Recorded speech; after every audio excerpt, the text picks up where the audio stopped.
ధనస్సు రాశివారు ఈ ఒక్క పని చేశారంటే చాలు మీకు ధనప్రాప్తి లభిస్తుంది. మీరు కోరినంత డబ్బు వస్తుంది. కానీ ఒకరితో మాత్రం చాలా జాగ్రత్తగా ఉండండి. మీరు నమ్ముకున్న వాళ్ళు ఎవరైనా సరే మీరు ధర్మం పాటించాల్సిన అవసరం లేదు. ఇప్పుడు నడుస్తున్నది రాతియుగం. మనుషులలో మానవత్వం తగ్గిపోయింది. కాబట్టి మీరు అప్రమత్తంగా ఉండండి. ప్రతి ఒక్కరి మీద ఒక కన్ను వేసి ఉంచండి.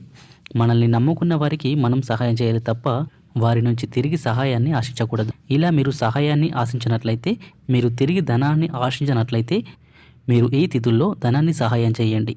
ఇక ధనం విషయంలో చాలా జాగ్రత్తగా ఉండండి. మీ బాధ్యతల గురించి కానీ, గత పెట్టుబడుల గురించి కానీ ఆకస్మికంగా ధనం అనేది మీ దగ్గరికి వచ్చి చేరుతుంది. అప్పులు కూడా తీరే అవకాశాలు కనిపిస్తున్నాయి. ఇక మీరు ఎవరిని కూడా చేయి చాపి అడగనవసరం లేదు. మీ యొక్క మంచి మనస్తత్వం కారణంగా లక్ష్మీదేవి యొక్క అనుగ్రహం మీపై కురిపిస్తుంది. ఇక మీ యొక్క అవసరాలన్నీ కూడా తీరిపోతాయి. ఇక మీ ధనాన్ని